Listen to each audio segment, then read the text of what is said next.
Warm greetings, everyone. My name is Dorothy Guerrero, and welcome to Global Justice Now's interview series, Southern Perspectives on the Coronavirus Pandemic. Thanks to the great efforts by scientists, we now have a number of vaccines that offer great hope to turn the tide of the pandemic. To protect the world, however, all people must be protected everywhere. The unequal distribution of desperately needed vaccines is revealing the gravity of inequity at the core of our globalized economy. Wealthy countries like the UK, the US, Canada, and those in Europe are buying most of global vaccine supply in advance, while the rich countries are hoarding 3 to 5 times the amount of vaccines necessary to immunize their populations. Billions of people in poorer countries will likely wait well until next year or even later before they even get a chance to receive a potentially life saving coronavirus vaccine. Campaigners and scientists warn that we are now on a course for a vaccine apartheid, in which people living in the global south are inoculated years after those in the west. Such inequity will have a very dangerous ramification. The longer the virus runs amok, the greater risk of it mutating into potentially more dangerous variants, which the existing vaccines can't cope with, could spread. I am joined today by Sustina Namania from the National Association of Professional Environmentalists, or NAPE. NAPE is an action organization committed to sustainable solutions to Uganda's most challenging environmental and economic growth problems. Namanya is the project's officer for gender and food security at NAPE, and she has worked with grassroots women affected by mineral resource extraction and large infrastructure projects in our country. NAPE works with the Women African Alliance Network as well. Welcome, Sustine. Yes, thank you, Dorothy. Sustine, when we are now using the term vaccine apartheid, so it's widely used now to describe the reality that many countries in the global south are being, because the countries in the global south are being left behind when it comes to getting access to the life saving vaccines for COVID-19. How is that reflected in Uganda? Do you know when will the vaccine be available there, or will they be widely accessible to the people? Is there a timeline that where people like you, your family, are aware of or can expect when you will have your vaccines? Mm. Thank you, Dorothy. I think the term apartheid really fits well into the politics that we've been dealing with of lately around neo-colonialism, neoliberalism, and all these systems that are just about profit first and then people second.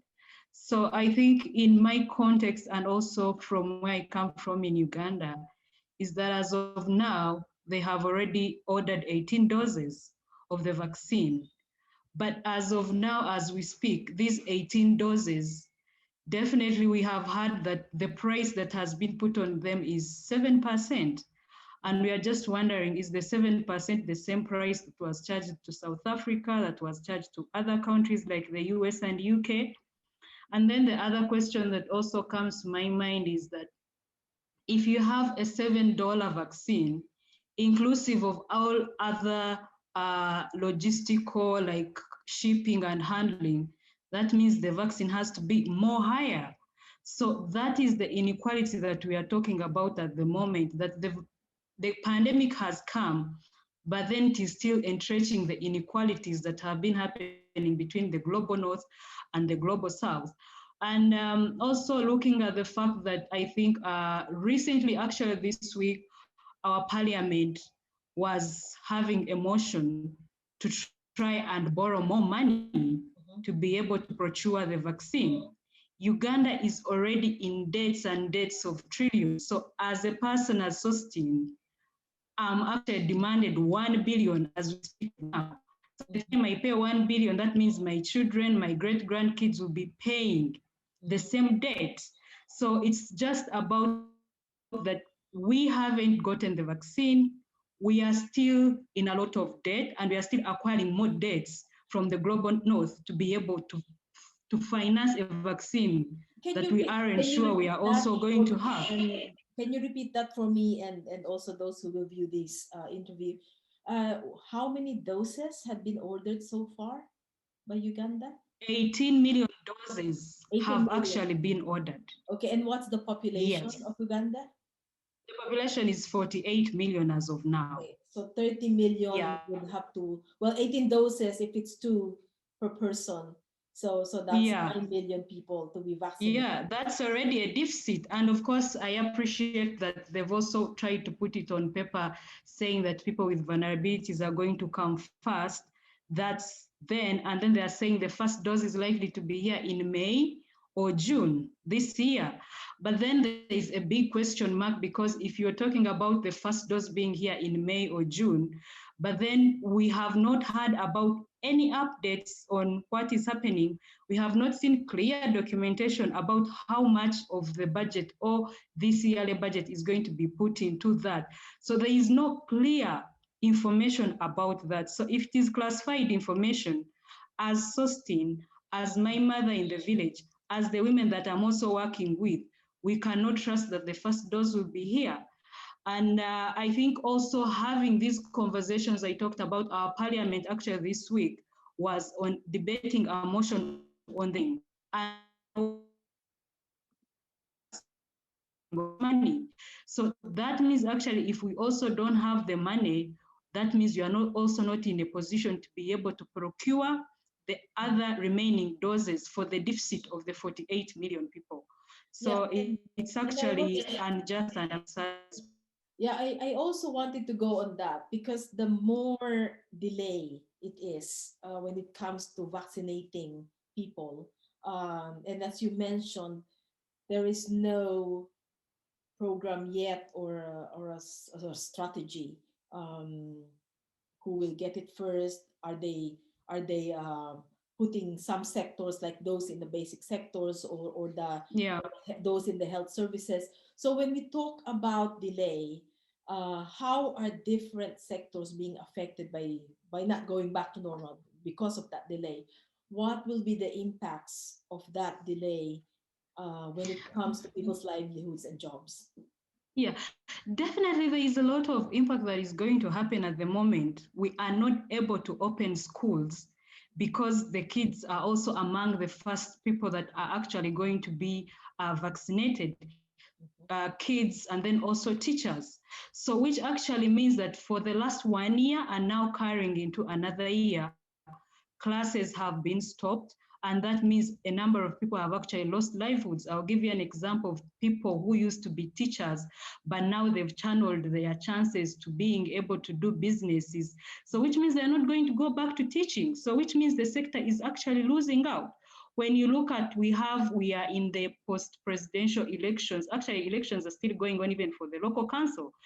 So that actually shows you that we are actually going to have a shoot after these elections.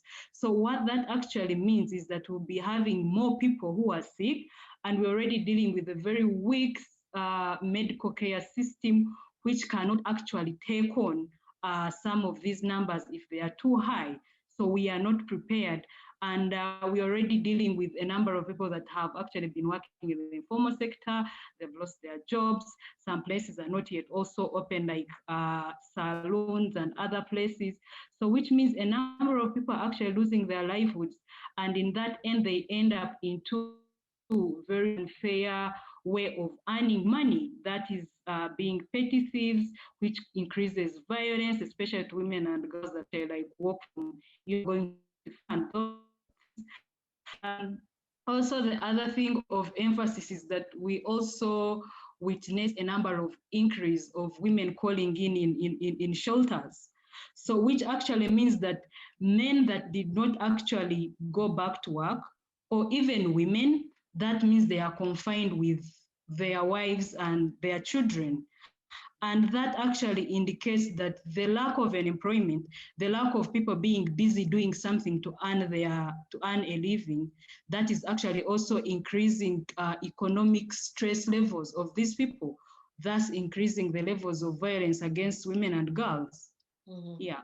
When you talk about how women are impacted differently than men or other so especially women workers. So how did that affect your organization's work? Because you're involved in mobilizing and movement building, Yeah. organizing women. So how does that affect your work? So definitely, it's how we handle the expectations. Like as an individual, as Sostin, that means I also have to overwork to be able to meet the different requests that come from the communities of the women that I actually like work with. But then also the other thing that actually like touches me to the core is that because of the happening of the pandemic, then it has undone all the work around gender that I've been doing for the last 8 years of my career. So if I have empowered a certain level of women to be able to speak up about violence and all these things, but now they're actually confined somewhere. And when you give it a specific reference to the community that I work with in Chijayo, Chijayo is an internally displaced camp of women that had their land taken and now they're in a confined place.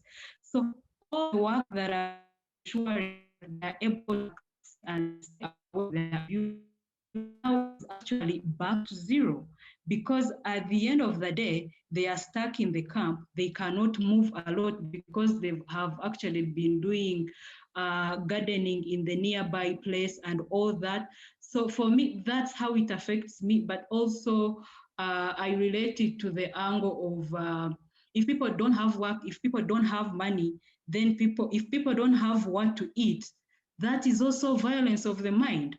Mhm. And for some reason, it creates a lot of quarreling and misunderstanding, both in the family, even in the nearby community places. So for me, that's how that actually like affects me. And also, I think it increases the burden to also be able to shift budgets to Mhm. be able to meet those needs. And as we speak of now, we are not sure if there is enough money that is being channeled to women's work, both from the donor level, also to the state level, because most of the money now is being channeled to COVID-19 responses. Mhm. So budgets are being cut here and there. And I think women's issues are the first that are actually being cut to be able to deal with COVID and these other issues. So in that way, I can say, yeah, hugely affected. And I know that you're also working on economic macroeconomic issues, and also on climate, and at the same time mobilizing for climate justice. With Yeah, and then I think this will be my last question for you. The yeah, UK aid also reduced its. There was a reduction of support to developing countries, and Uganda will also be affected by that. What's yeah, your totally. what's your idea about this reduction of Yeah, aid? yeah. Yeah. I think this, just like I said before, about all these impacts of COVID-19, this is not the time for cuts. Because women rights organizations, we people who are working with communities, organizers, we are really desperate for funds. So how can this be a time to really like make these cuts? Because we know that the corporations and the state have actually taken advantage of part of this to be able to make sure that they push for their own agendas. We've seen, for example, state liberties in my country reduce, and this is not something to hide. I've experienced this, my colleagues have experienced this during these presidential and election campaigns. So we see state liberties really making our space very small. We see digital shutdowns, which really violate our access and freedom of speech. So this is not a time for cut, but it is a time to actually say, let's increase, because there is all these issues I talked about of gender-based violence and other intersectionalities. We are talking about people waking up in the night because there is a curfew at 9 and demolishing a certain village and starting to establish a plantation Mhm. because they are taking advantage of that. Land is being grabbed when we are asleep. And we are also in a situation where actually courts are supposed to work halfway, because I think the Ugandan government has allowed 30% of people to be able to be the ones to go to court. And that means if your land is grabbed at night, if something has happened to you, you're not able to report because actually courts are also overburdened and there is a limited a number of lawyers that are actually working. Mhm. So the question is, where will you get the justice? 1 year, 2 years, 3 years, 5 years? That is too long. That means someone's life will already be taken down. Yeah. Yeah. So it seems that COVID-19 and the economic, social impacts that it has visited, not just on your community or organization, the country itself, presented a lot of challenges. But do you see opportunities as well? So maybe to wrap up our discussion, Yes, do you see definitely, opportunities for movement definitely. building? Yeah, totally. There is, I think, one lesson that I've actually learned in this pandemic is how much we have underlooked women farmers in relation to their land. And I'm saying this because I remember in the lockdown in Uganda, but also even now, the only thing that we all yearned for was to get a meal. I didn't think of the salon to do my hair. I didn't think of going to the spa. I didn't think of all those things. I only thought of the market. Go get food and go eat. And my question is, where are you going to get food? Food from the women whom you've grabbed their land, food from the woman whose land tenure has actually been taken over by the state and other investors. So the opportunity here is that the only thing that we need was food. Airports were closed, so that means food could not come in. Supermarkets were closed, that means we couldn't go to the supermarket and buy probably ready food, but we only needed food which is farmed from the gardens of these women. And they were the only ones actually that were allowed to open markets and be operating. So for me, the lesson is that let's invest more in women smallholders. Let's invest more in making sure that land tenure rights for women are secured. And if they are secured, then they are able to feed us in this pandemic and the other pandemics to come. And that's also an opportunity of making sure that we grow a very big, strong food secure system, but also a system that also works on smallholders, which don't need a much of corporate way of having all these big plantations that are actually not food that we eat, because we don't eat sugar, we don't eat palm plantation. So we just eat the food that these women can do. And it's an opportunity for solidarity, and we would invest that more, and the future would be brighter and bigger and bolder. Okay. Yeah. Sustina Namanya, thank you for that inspired and very inspiring message. And take care. I'll see you hopefully Thank you soon. so much, Dorothy. Take care. Thank you, everyone. Bye.